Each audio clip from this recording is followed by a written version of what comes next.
Good afternoon and welcome to MySoko edition for the month of August. As you've all known, we've been doing this now for the last 8 months, and it's fantastic that today with us we have Professor Omar Rodriguez, who's joining us once again from Emory University in Atlanta. Fantastic. Thanks, Omar. We are so excited to have you back. I know it's your second time on MySoko, and we've had so many requests since your last chat with us. So thank you so much for honoring us to come back to the show. Of course, my pleasure. Thank you, Carol, for the opportunity. It's great to be at MySoko again. Awesome. And for those who don't know you, Omar, can you tell us a little bit about yourself? Sure, I would love to. Yeah. So I'm originally from San Juan, Puerto Rico. It's an island in the Caribbean. I've been in marketing all my life. I started in advertising at an agency called McCann Erickson, so some of you know it. From there, I moved to Argentina. I worked in media and advertising management and measurement. Eventually, I moved to Coca-Cola, where I managed IMC, Integrated Marketing Communications, for Latin America. And then I was the global director of IMC for Coke.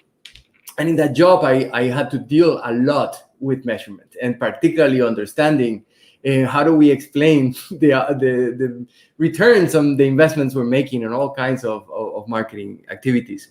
I also was director of marketing in the China division. So that was kind of my last practice or industry job.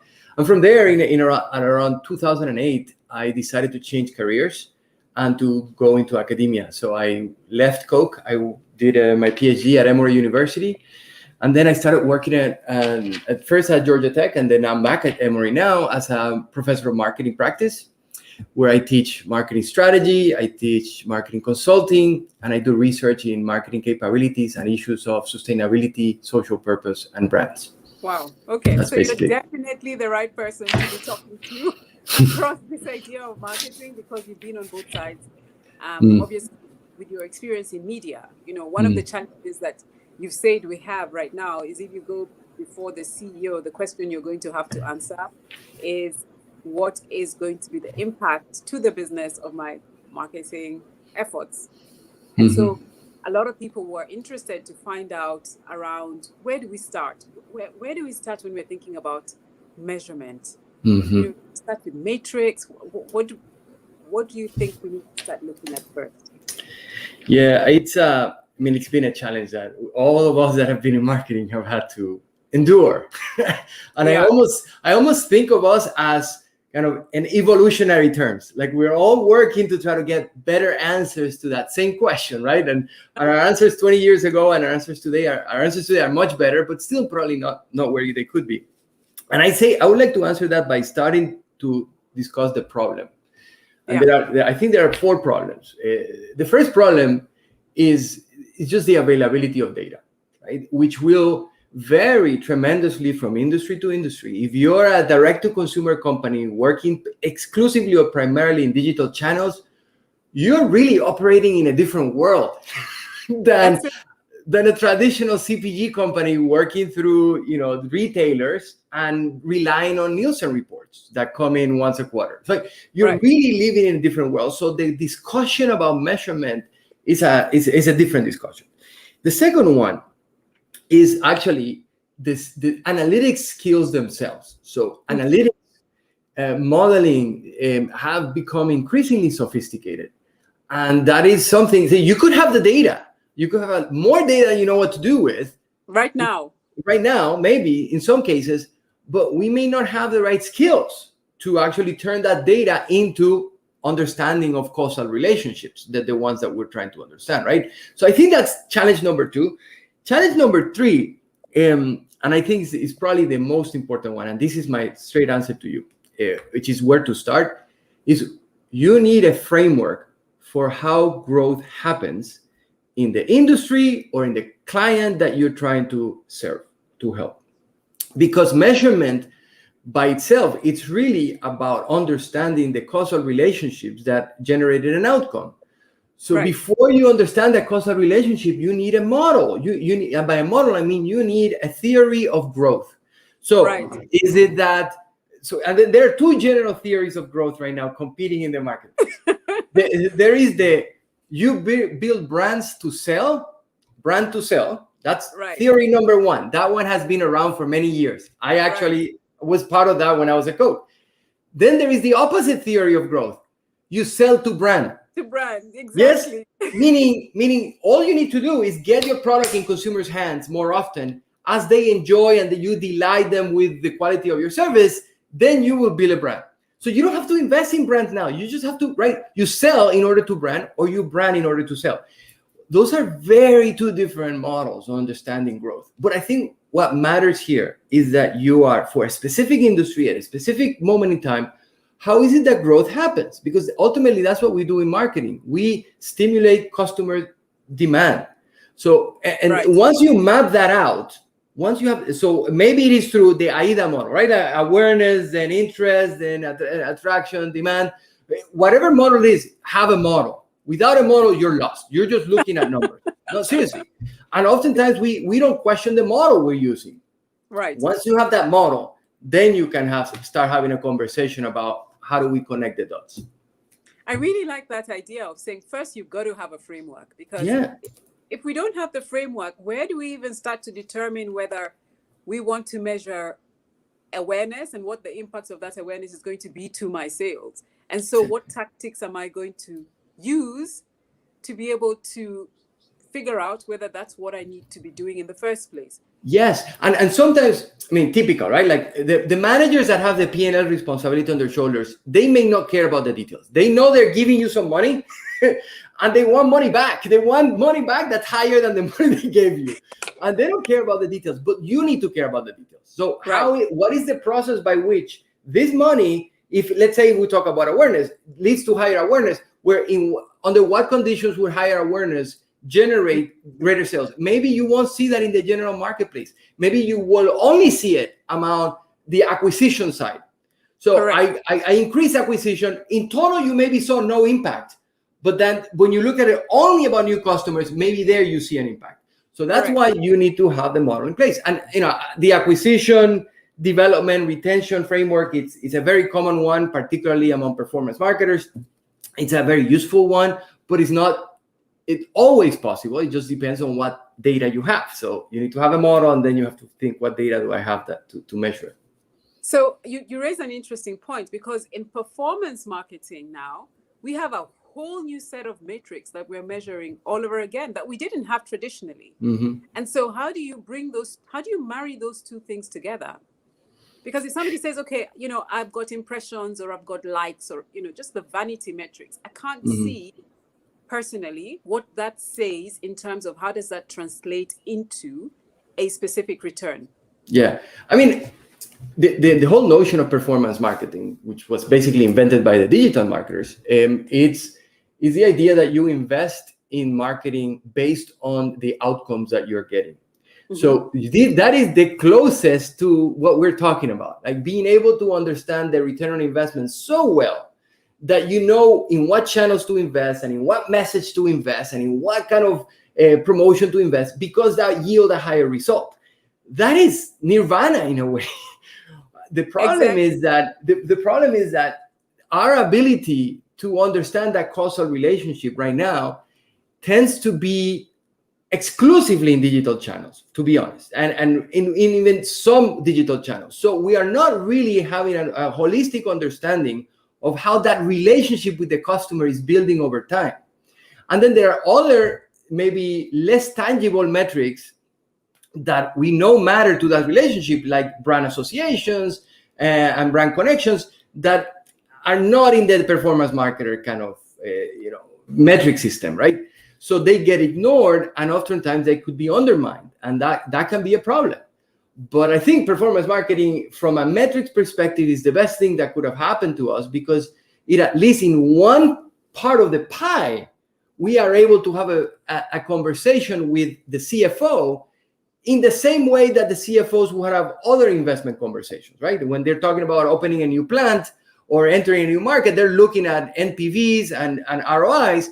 And in performance marketing, we can have that dialogue. So we just need to expand our ability to have that dialogue into other marketing investments that are not as measured. And how do we do that? Like, what models exist at the moment that you would say, okay, even if you're going to be entry level, let's say you just don't have you don't have the firepower to invest in massive data and data analytics, where is entry level that every single marketer should say, I must have a minimum. This is where my starting point would be. So I'm going to hold on to my idea that you need a model before, right? Because what's entry level for you may be different what's entry level for me or for somebody else, depending on the industry that we're competing, etc. But let's say that we have that model and that let's say that model is dependent. You're a relatively new entry into the category, and it's a consumer product, and therefore penetration, availability, and awareness are really critical, right?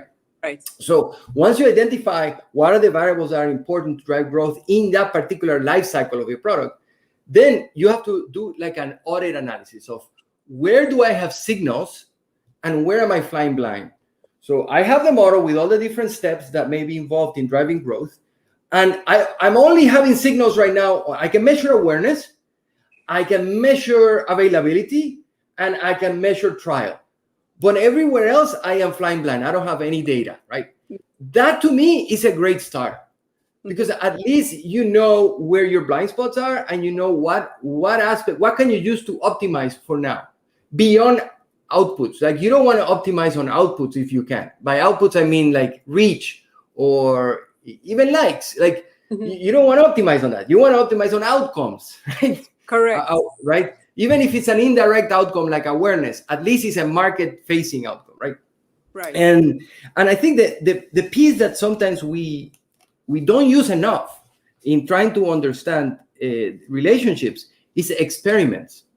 So we cannot say, okay, we don't have enough data to measure X, so we can't measure it. Well, hold on, maybe we can run an experiment to understand the relationship, right? And yes, I won't be able to do this all the time, but at least I can do it once or twice in certain cities. And particularly if we're operating in the digital space, experiments are the name of the game, right? Yeah. A/B testing and many other ways of just trying to assess which option is better, right?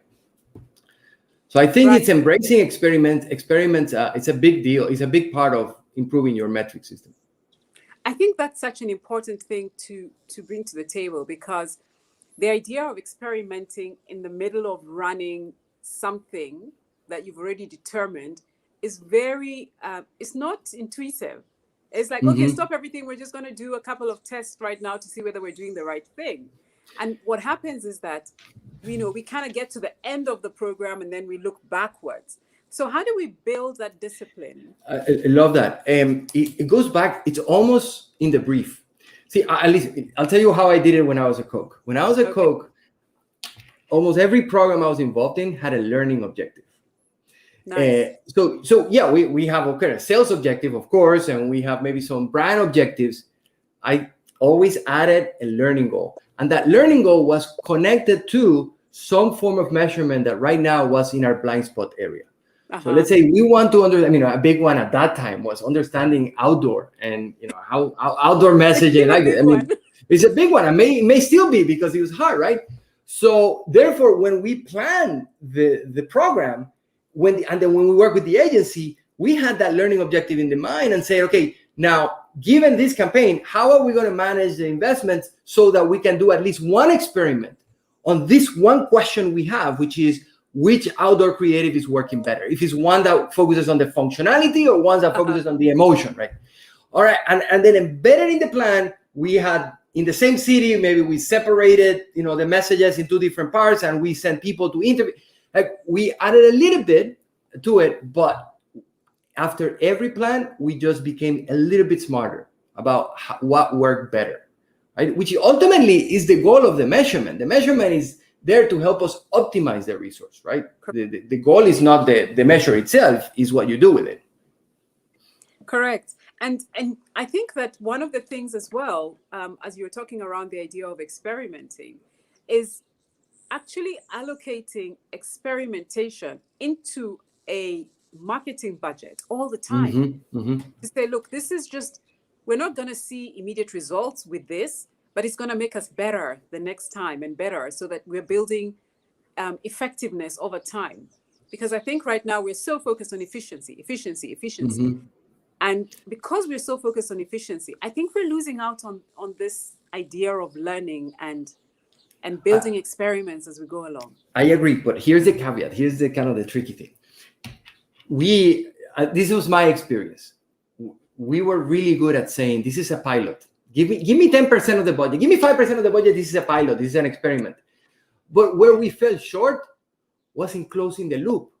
So we didn't go back at the end of the program and say, okay, for that thing that I told you was a pilot, this is what we learned. We didn't. Right. We just moved on. We used this idea of an experiment to get a little budget so we could do something that was different, to be honest. That's wrong. We let's not do that, because if you do that, you only get that little budget once.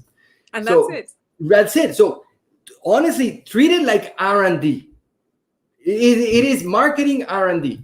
Okay, mm-hmm. I'm going to have an agenda, a learning agenda that's going to last 3 years. And by the end of 3 years, I'm going to be able to do better attribution of whatever investment it is that's really important for your business. And then have these pilots in place, but that you close the loops on them. And you are actually really reporting results from your experiments. Right. So you've raised the next important thing, attribution. Mm-hmm. And there's a lot of discussion around attribution models. Now, where attribution models is highly dependent on being really data savvy and being able to mm-hmm. understand where that data is coming from, how that data is working, how it impacts relationships. So how would you, in emerging markets like ours, where do you see attribution models in terms of their relevance and maybe the trend? Yeah, so it is it's a very important contribution of both practitioners and academics over the last decade. But it, as you said, is very dependent on the granularity of your data across different channels. And right now, that's primarily digital.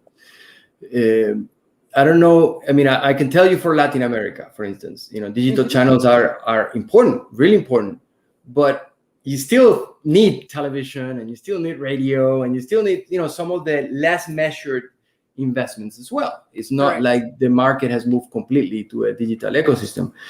So in that standpoint, I think job number one, it's just to understand the connection between the total pie and the outcomes. So more the marketing mix. Yeah, because worrying about, hey, was it Facebook or was it Instagram or was it Google, the one that generated the more, and to what extent? It's an important question, but that's a question you want to ask after you can answer, I invested $200,000 in marketing. What did I get? After, So don't try to go straight into attribution if you cannot answer the more general question yet. Right. I kind of always think about this through the lens of food. And to me, the marketing mix is like a recipe, right? So you have two recipes, of let's say of a pie. Which one tastes better? So at least answer that question. Later you can focus on, hey, was it the sugar or the rosemary? The rosemary, right? You can worry about those details, but at least answer the first one. All right. So if you had to say, okay, so we've got this huge mix right now. One of the problems you identified was to say, okay, our biggest challenge is we don't have a clear growth model. So let's assume, okay, now I've got a growth model. I'm saying in my market, branding is important. And so growth for us is brands. We build the brands to sell.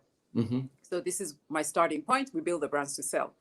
Now I've got this idea that I need to be able to, we get a lot of briefs that say, okay, grow market share by X percent, build awareness from this to this percent.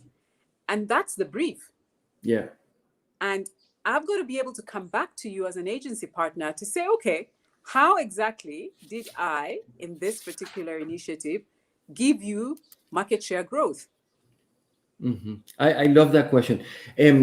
I think, so when a client gives us a brief like that, it's like, my goal is to grow market share by 5%. By the way, we should not be looking at market share as a goal, but that's a different conversation. And I'll come back to that one. Yeah. Let's grow market share by 5%. our job, let's say on the agency side or the advisory side, is to help them understand how market share change happens. Go back to the theory of change.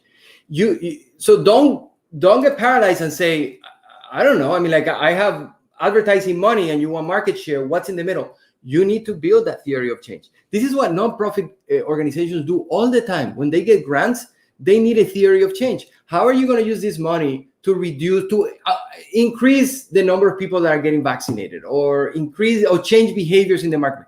They have a theory of change. And then you debate that theory of change. Once you align on it, then you go and act on it. That's, I think, the task that oftentimes doesn't happen. So get the brief, increase market share 5%. Okay, come back to the client and say, this is how we're going to turn your money into 5%. It's going to go into here awareness. From awareness, it's going to go to trial from on this group and not that group, and in these channels and here. This is how we think we can do it. Do you agree? Yes. Okay, this is how we're going to measure that. This is where we have signals. Where do you, client? Where do you have signals? Oh, I measure this. I don't measure that. Now you have a map. You know at least what are the things you can measure. Then you go out and you develop your plan. So what I'm really doing is I am moving measurement from the end to the beginning. Right? Correct. So have the conversation about how growth will happen, how you achieve that, and what measurements you would use in the first meeting after the brief. Right. And then worry about the actual campaign and the programs and everything else. I really like that, because that's really good advice, is having the muscle to go back and say, hold on, to be able to deliver this, first and foremost, do we even have the right amount of information that we'll be able to track whether we actually get there first? Mm-hmm. But I think what you've said more importantly is, what is a good objective? What is a good marketing objective that can be measured? Mm-hmm. If growth is not a good marketing objective, which is what we see all the time. No. Growth is a great objective. What my point was, market share as an indicator of growth. Okay, market share is problematic. Right. It's problematic because it's relative, right? You could be dropping price and gain a lot of market share, and right, and squeezing your margins. So ultimately, what the people that are asking for a market share growth, really, what they get incentivized anyways is on profitability. Right? Correct. It's on top line growth and bottom line growth. So the closer you can be to actual profitability, the better, right? Mm-hmm. Now, profitability, it comes from multiple sides. It's not just based on marketing, but that doesn't have to be a problem if you have a theory of growth and you can map out the different things that are involved, right? Right. That's all that I'm saying. And there has been a lot of academic research on just market share as an indicator of financial performance. And they haven't found a strong relationship there, because so many things can go wrong in the pursuit of market share. Correct. And I think that's a really important discussion, because we still see a lot of market share conversations to say, okay, this is in my category or in my industry, these are the market share drivers or leaders. And we continue to talk about it, but I don't know what's driving my competitors' market share, because what do their margins look like? There's so much information in there that is missing. Mm-hmm. And go ahead. If we're going to be focused on the right matrix, to measure as a starting point, what are the 4 must measure matrix that marketing can say? It doesn't matter what you're doing. If you're going to be spending money to be able to deliver growth, here are 4 things you must absolutely do well. So there are some metrics that I think are really important. But I'm going to stick to my method, right? Yes, if they fit in your model. But these are 5 or 6 that I think are really important. Uh-huh. The first one is on the customer side. I think that we should have a better definition for what we mean by a brand. Right. Because oftentimes we say, as marketers, brands are important, or we argue for investment saying it's going to be good for your brand, right? But what do we really mean? There could be many different things. I'll tell you some of the good things that we mean by brand is when we define brand investments as investments in meaning about the jobs that your product do in the marketplace. Uh-huh. So sometimes we call them attributes, but these attributes need to be specific to the jobs that matter to a customer. So either convenience or effectiveness, ease of use, whatever it is. So you need to know very well what are the jobs to be done, and then how well is your offering associated with the jobs that matter most. That to me is a very constructive way of thinking about a brand. What is a less constructive way of thinking about a brand? Thinking about it as an emotional connection.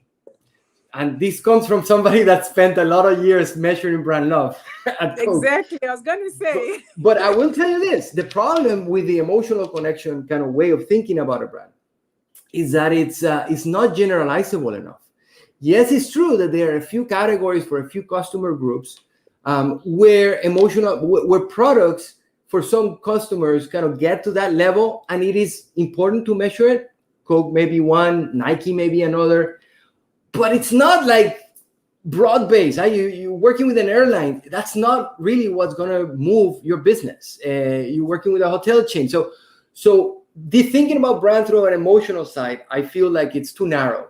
It may be necessary in some conditions, but what's really necessary in all conditions is to understand how well you're delivering on the jobs to be done. So make sure that you have that in place, and that you can measure right through market surveys and other things. Mm-hmm.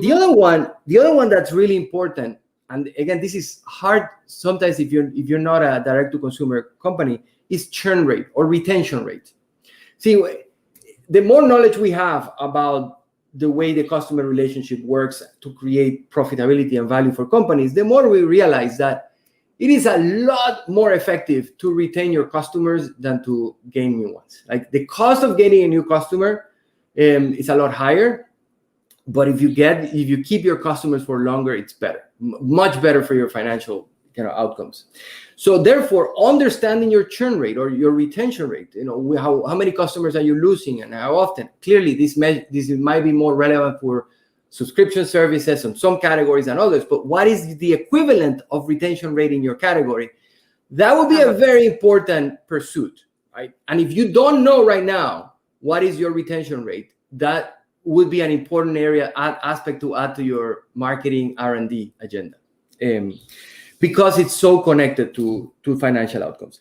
The third one it's another measure. It's a measure of customer satisfaction, and this is the common one that has become very popular because it's easy to use, is the Net Promoter Score, the NPS, right? Mm-hmm. And it was born out of the service industry, but right now it's used. I mean, I go to my dentist and he asks me for my NPS. It's crazy. Like, at least here, it's like everywhere. And it's not that predictive of marketplace performance. At least academic studies have not found it to be. But what it's really good at is in driving customer orientation inside the firm. So if you have a dashboard with your NPS, measured month by month or quarter by quarter, and relative to your other competitors, it really helps bring attention to managers that may not be so focused on the customer experience, maybe focus on other things, to really pay attention to the customer experience. So NPS, managerially speaking, can be a very valuable metric to have in your dashboard. And then the last one is the customer lifetime value. So this is the equivalent of an NPV, net present value analysis in finance. Well, in marketing, from a customer lens, customer lifetime value, where you actually you bring in your understanding of the retention rate, and you add in your discount rate and your acquisition cost and your margins, and you estimate for different customer groups what is the value of that customer to your firm. Again, this is going to be different by industry. In some industries, you will be able to have the data to calculate that. In others, you won't. But if you have the data to calculate that, it is increasingly becoming a very valuable indicator for investors, and to make choices about prioritization of customer groups, understanding what's working or not working in your investments.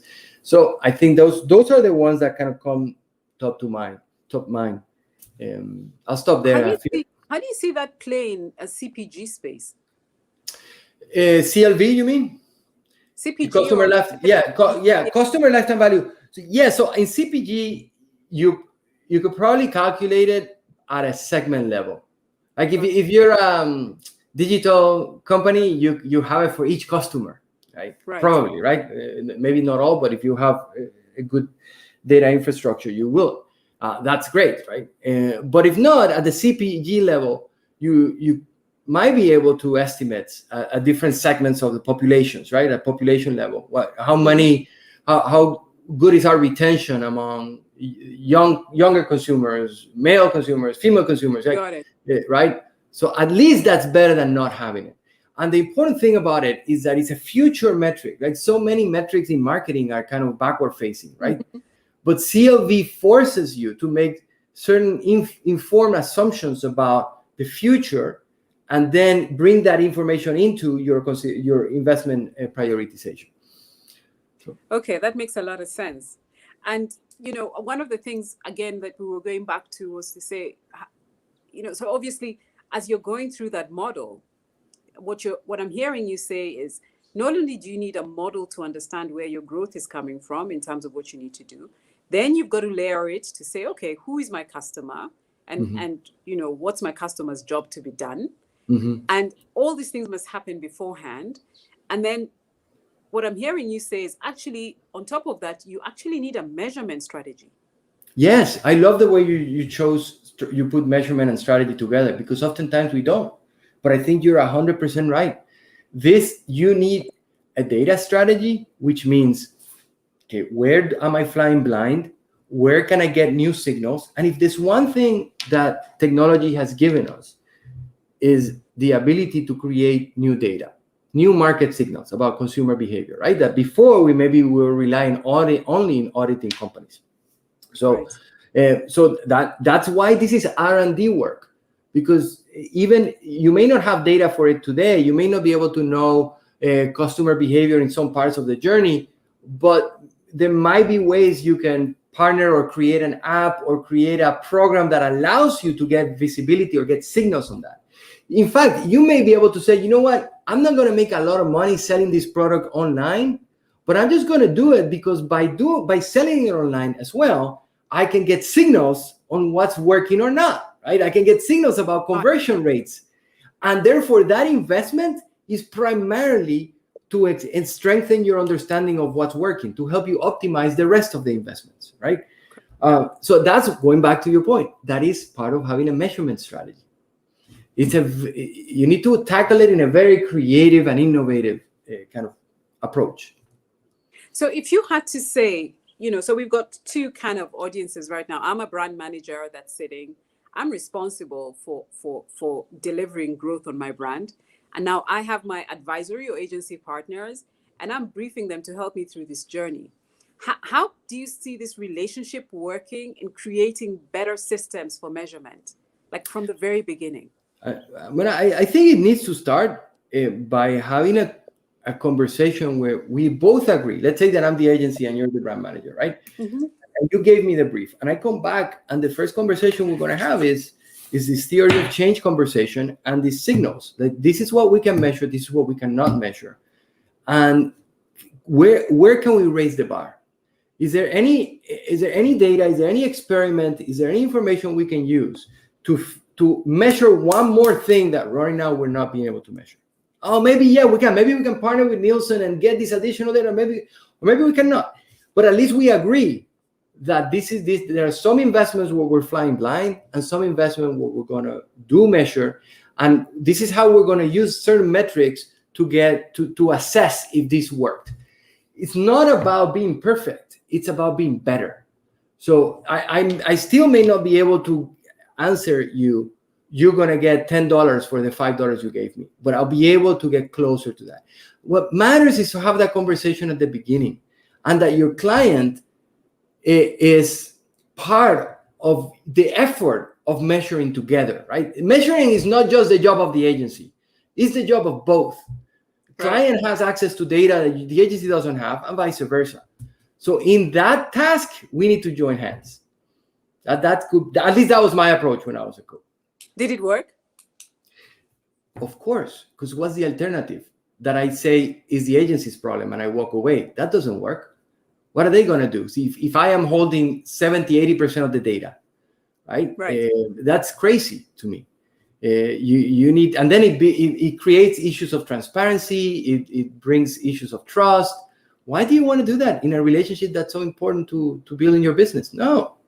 There are some areas where you have to separate accountabilities. Hey, creativity, your job. I'm going to evaluate it, but you got to come up with the brilliant ideas. I'm an engineer. I cannot, whatever. But on measurement, we need to be both working together, right? That's my view. Yeah. And also that means you've got to build a trust relationship. You can't be switching partners when you're saying, okay, I'm going to give you all my data so that you can become better at helping me measure the impact of the work that I'm doing. Yeah, it may not be that you give the data away, it may be that you hold the data, but then you agree on how the agency's data is going to come together, and then you're going to analyze it. Like the reports of the analysis is going to be shared. I mean, that's the other thing that sometimes clients unfortunately don't do. Like they don't share detailed outcomes with their agency partners. So they share them internally, but then at least when I was a coach, we were always so afraid about, hey, information may get out, and then that we wouldn't share. But what's worse, right? Showing some bar graphs and some general assessments of what worked with your agency, or keeping them completely blindsided. So I think that we just need to have more transparency on outcomes between the agency partners and the companies. And yes, you have to care for confidentiality, but there are ways around that. For sure. Because, one of our biggest challenges that we've got, and coming back to like what you said, is you can't measure every single activity. But when you've got a collective, because activities are not done in isolation, you might be doing something in trade, you're doing something else on outdoor, you're doing something else on television. How do you bring this marketing mix together online and offline so that measurement is cohesive? Like I'm not just measuring one thing in one channel. I think you bring a good point. Before you can measure, you need to have data. And the data needs to be structured for analysis. A mistake, I would say, that I saw a lot, at least in my days in industry, was that we collected a lot of data, but we structured that data for reporting, not for analysis. Give you an example. So we did tracking, let's say, of brand equity measures every month or every quarter, right?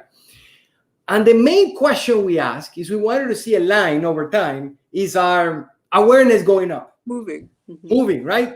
That's it. We interviewed 10,000 consumers every month, and the only thing we care is if the average over time was moving up or down or flat. And then if it was flat, we would like scratch our head, why? And if it was going down, we would go crazy. That is using data for reporting. Using data for analysis is not even asking about the average.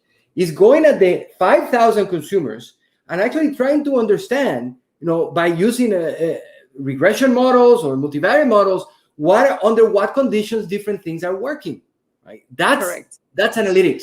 That's not reporting.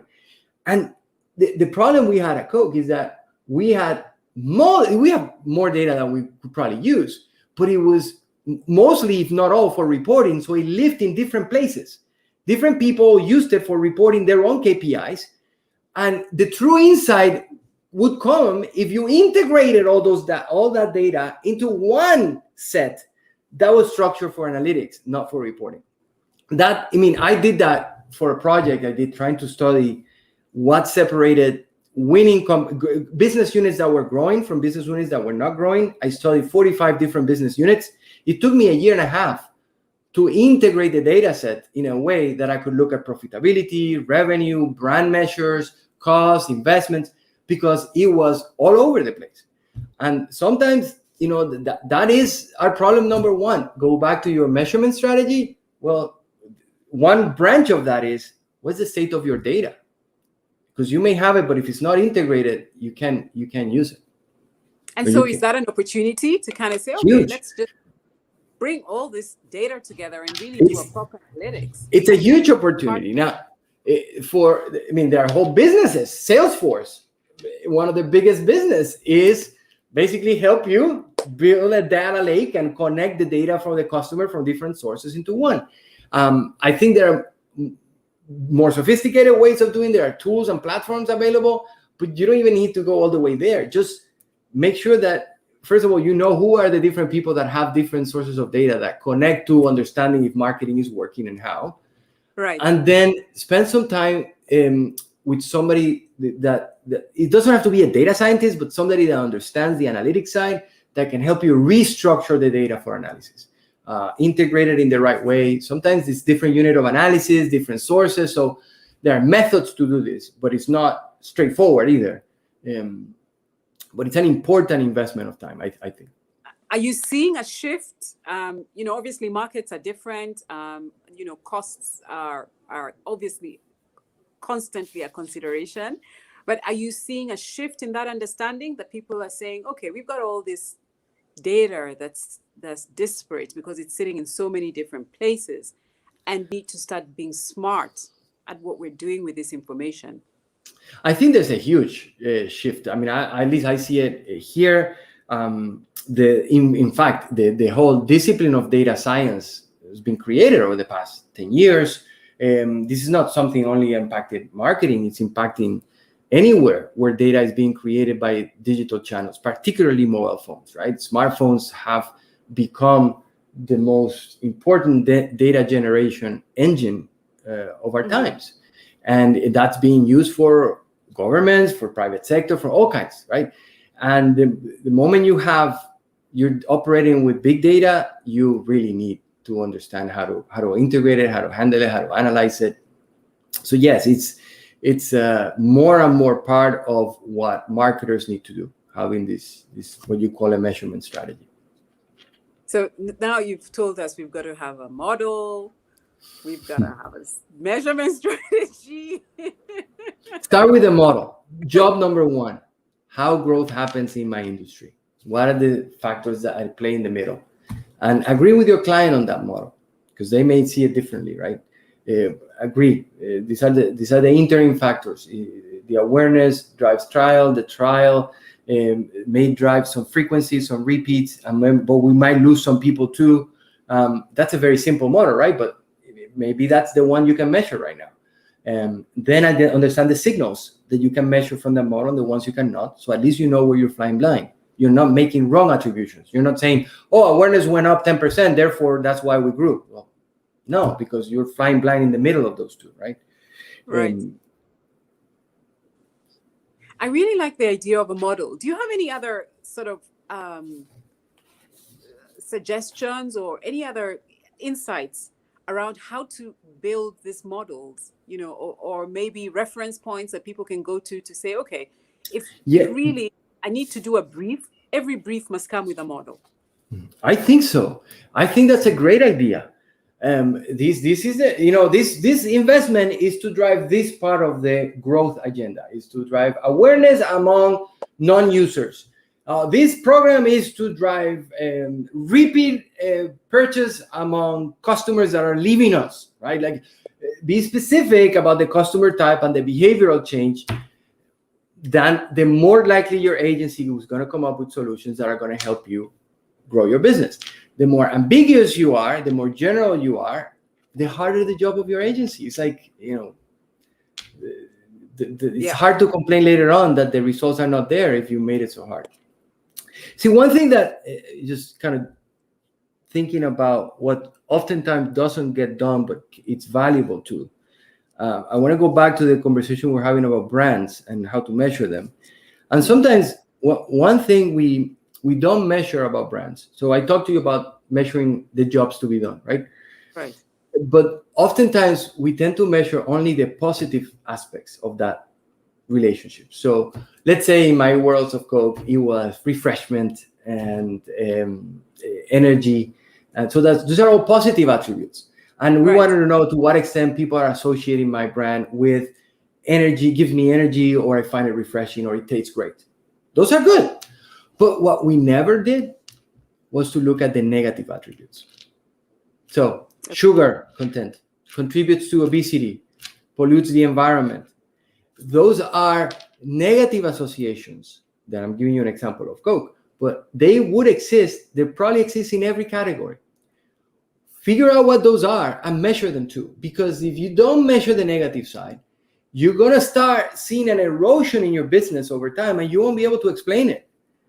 You're gonna see things like, oh, our brand love is growing up, but our consumption is going down. Why? It's crazy. Well, there's a whole cohort of consumers for whom the negative attributes are growing, and they're leaving you because of that. And you're flying blind in a very important part. So as you're thinking through the jobs to be done, don't only look at the positive. Try to understand what are some negative associations that could keep people from thinking my product is the right one for them, and understand where you are. That's really good advice in the idea of brand building. So I want to know, for you, which side are you? Are you on we build brands to sell? We'll sell to brand? Oh my God, I had to reflect a lot on this. I think that the answer I'm going to give you is the typical consulting answer. It depends. Yes.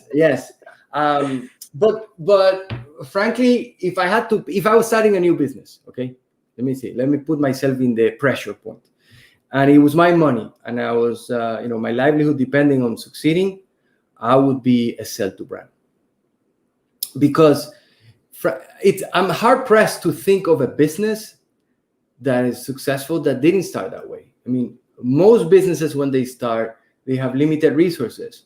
So they use their resources primarily to create solutions that work better than what's out there already and have people try them. So that is the whole idea of sell to brand.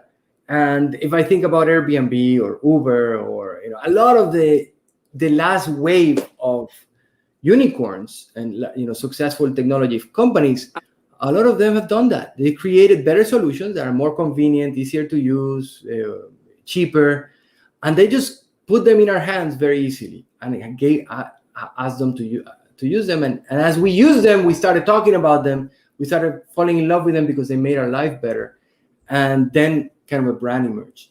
So I would go with the sale to brand, even though it pains me a little. That's easy when you're a technology company. When you're a CPG company, and I'm saying, okay, we need to introduce another laundry in the market. I agree. But even then, I would say, if you're introducing it, it's because you have something new to offer, right? You're not going to invest in a new product in the market that does not have an edge of some sort. So let's say you do have an edge. It protects colors better or eliminates stains faster or whatever. That's it. Focus on that and get people to try that feature, and really focus on selling that to the people that care about that first, instead of trying to build an emotional connection. That's what I mean. What the brand to sell mode is, let's build an emotional connection that will be strong enough that will drive people to pick you when they go to the store. That's a more advanced strategy. That's for brands like Nike, in my mind. Right. So it depends on the life stage of your brand. That's good advice, because I think also what we're seeing a lot in this sort of more complex marketing world, with more drive towards, first, a lot of things are going online, and now you've got to figure out, when you're in that environment, what is driving the consumer to pick your brand in that environment where you don't even have the opportunity for trial.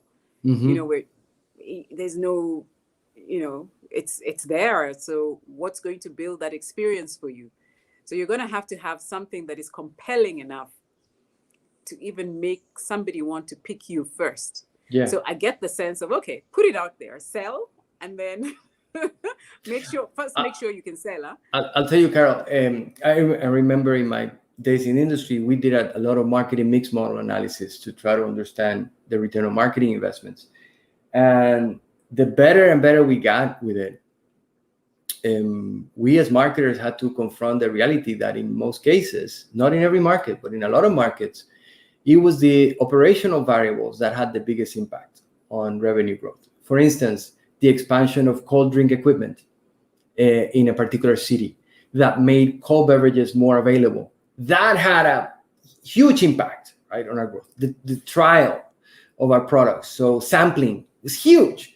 And relative to, let's say, media spend or advertising. Advertising worked, and in some situations worked better than others. But these operational variables were like the bedrock of the business. So I think for us as marketers, it's important to have a holistic understanding of the system at play, right? That not just define success through the variables we control, understand how growth happens in general, and then find yourself in that overall model, right? Like at that time, I just managed IMC, but man, was I trying to be friends with the butler, because they manage a lot of the variables that really move the business as well. In some cases, even more than the ones I manage. So that's fantastic advice, because what you're saying is that, again, we go back to the mix, is we're not just one variable. So you're not just one measurement. You've got to try and look at the entire chain, back to the model. What are the things that are going to move us? And if the operational ones are the big ones, then, make sure you understand how that works in relation to what you're communicating. Yes, and then that's exactly right. So there may be some conditions where your investment in communication is going to fly, it's going to be awesome because the operational variables are strong. But if they're not, your investment may not work. And you may think, if you look at it in isolation, oh, my campaign didn't work. Well, no. Now, we know oftentimes as marketers, we have intuitively know this. The key is to be able to build the data, collect the data, integrate it so that you can actually measure empirically these kind of relationships. Marketing mix models is a less sophisticated than attribution, multi-touch attribution, but still, I find it it's better than nothing for sure, right? In terms of helping you assess the relationship between your investments and top line growth. Right. But if you have to start somewhere, because, attribution models, obviously, the amount of data and, the data analytics and managing that data is expensive. So if you were starting from zero, you're just not good at measurement, and you're saying, okay, if I had to take away 3 things today that I'm going to do better as a marketer, what are those 3 things you're telling us must-dos? We're going into quarter 4, try them into this quarter. These are the 3 things you must be able to get better at. Assuming you have no budget to do, expensive modeling, but you already spent money, your media, you're probably doing some work. I think the puzzle I would try to solve would be, how can I measure if I am acquiring a customer, and how can I measure if I am retaining a customer? Okay. Those two, because that's what your client will care about too, because ultimately they're connected to revenue, right, and to growth. And then I may not be able to measure it now, but how can I get close to, what signals can I get about being able to acquire a customer? And the reason I go there is because those two are easier to connect to marketing investments than other things, like more down the line outcomes like profitability, right? So don't you think that's going to end up with, okay, let's do a sales promotion? I can measure that. Yeah, but that's one way of acquiring customers, but it's not the only one. And it goes back to the experiments. What are the different ways in which customers are being acquired? And I think underneath your question is the issue of long-term and short-term. Right? Because the concern with promotions and frankly with performance marketing is that are all very transaction driven.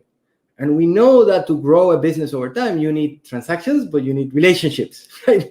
The relationship side, it's more long-term. It's things you do that maybe it doesn't pay out today, but intuitively we think will pay out next month or in a year.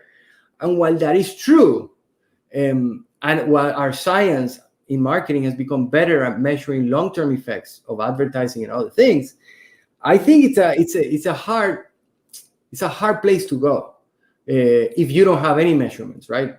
So I would at least try to focus on am I understanding the short term, right? At least can I understand what I'm doing today, the effects is having tomorrow, before getting too concerned about the effect of that in a year from now.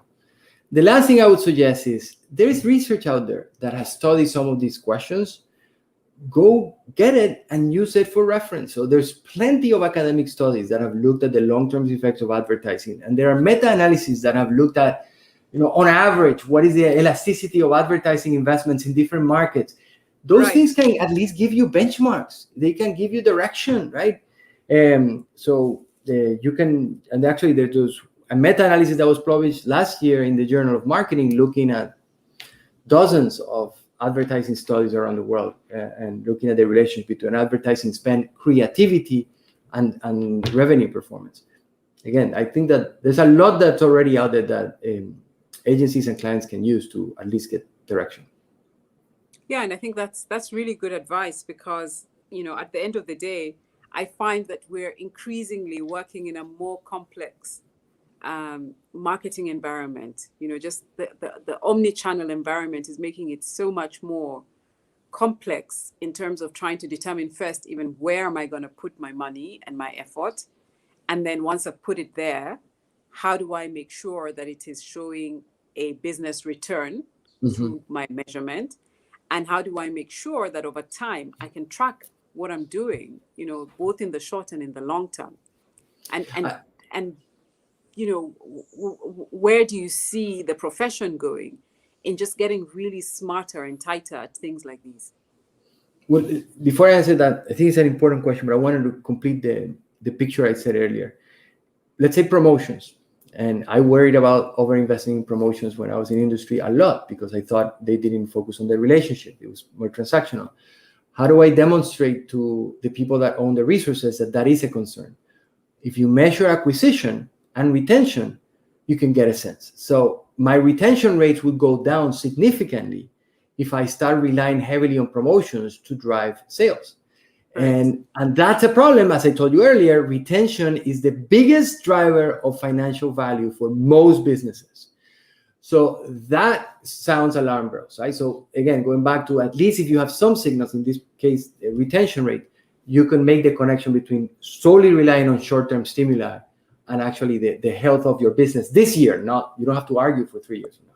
Now, to your question about where things are going, I think we are all in a journey of trying to understand better the science of our discipline, what works, why it works, how it works. And I think, technology is enabling us to get better and better at this. The trends I see, one is the unit of analysis is becoming smaller. Right. So when I worked at Coke, my unit of analysis was regions. My data was for a state. Right today, it's like per person. It's a person, right? In many industries, not in all. If you're in CPG, you may still be dealing with market aggregates, but the push where you want to be pushing is can I take the elevator down in my unit of analysis from a city to a segment to a smaller group, eventually to a person, right? That's the lower, the better you can get at understanding the heterogeneity in the marketplace. What is different? Because the moment you understand differences, that's where you find opportunities, right? And then the other one is the larger number of platforms that can be measured, right? So now, hopefully, more and more things become digital. The more digital they become, the better measured they become. And therefore, we can expand the web of attribution and really get smarter at how we invest our resources. I think that's the other one. And the last one is the incremental use of experiments, which is kind of where we started. As the cost of production of marketing goes down, particularly in digital channels, the cost of getting things wrong also go down. So you can experiment a lot faster and a lot more freely. And that, to me, is the key to better knowledge. Experimentation is the key to, as it is in science, right? It is the only method we know to establish causal relationships is to do experiments. Right. Everything else, we're looking at correlations, better forms of correlations, but experiments really are a better approach if you can do them. Yeah, and also innovation relies heavily on experimentation. So building experimentation into our marketing, like you said, but let's not do the pilot and then close the loop. Don't tell me it's a pilot and then don't tell me results 6 months from now. No, that's why you need a learning agenda. If you have a learning agenda in the brief, then at the end when you're looking at the results, you say, okay, the sales, the awareness, the learning agenda. What did we learn? I'm going to be pushing that learning objective a whole lot more now. I think it's really, really useful because it's going to force us to get there. Yeah. Honestly, this has been, I wasn't sure we could talk for 1 hour on measurement. I know, me neither. But it's easy to talk to you, Carol. You make it fun. So thank you for your good questions and engaging.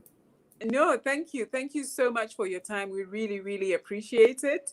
And I think from everybody on MySoko, we're very, very privileged that we have the value of not just your experience, but across multiple markets that can help us to think through some of these challenges that we're having in marketing, especially in emerging markets, like the ones in which we operate. So we're really, really thankful. Very much. It was my pleasure. It was great to be here again. Thank you, Carol, and to the MySoko team. Thanks again. Have a wonderful afternoon. Thank you. Take care, guys. Cheers. Bye. Bye-bye.